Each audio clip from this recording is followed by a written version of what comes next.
Hello friends, welcome to Creative Medicine. In this lecture, we will learn about Now, what is the pathology of pheochromocytoma? So, in the pathology of pheochromocytoma,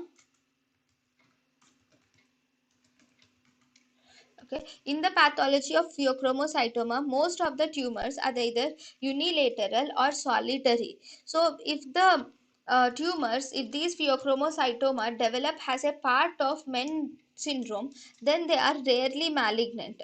They are not malignant if they are if they develop as a part of Men syndrome. If they develop as a part of Men syndrome, then they are rarely malignant.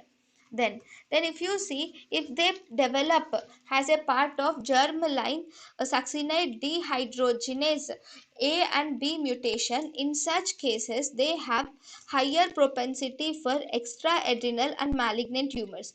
This will increase the risk of extraadrenal and malignant tumor. Which mutation? Succinate dehydrogenase B mutation. These tumors are not innervated, so because of this, the catecholamines does not result in neural stimulation. So because it is not, these tumors are not innervated by the nerves, the catecholamines which are produced by pheochromocytoma will not result in neural stimulation.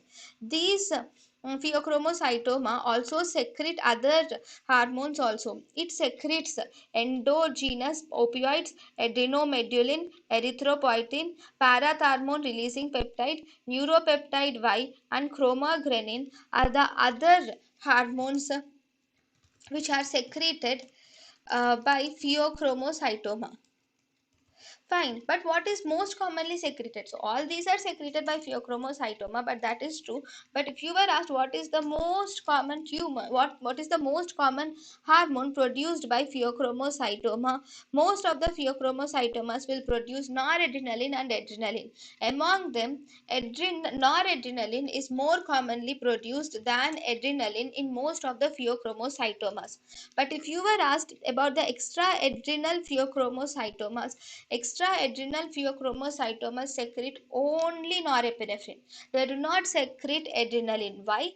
Because they have a deficiency of enzyme. These extraadrenal pheochromocytomas have an enzyme deficiency, that is the enzyme phenylethanolamine N-methyl transferase is deficient in extraadrenal pheochromocytoma. This phenylethanolamine N-methyl transferase will convert norepinephrine to epinephrine. So because this enzyme is deficient, obviously epinephrine is not formed, so only norepinephrine is produced by extraadrenal pheochromocytomas. Then we also have, if the pheochromocytomas are associated with MEN1 syndrome. If these pheochromocytomas are associated with MEN1 syndrome, they produce only adrenaline. They do not produce noradrenaline. If it is an extraadrenal pheochromocytoma, they produce noradrenaline. If they are associated with MEN1 syndrome, they produce adrenaline only. Then, if it is a malignant pheochromocytoma, then it produces dopamine and homovanillic acid are produced. If it is a malignant pheochromocytoma, homovanillic acid and dopamine are produced. thank you and thank you for watching.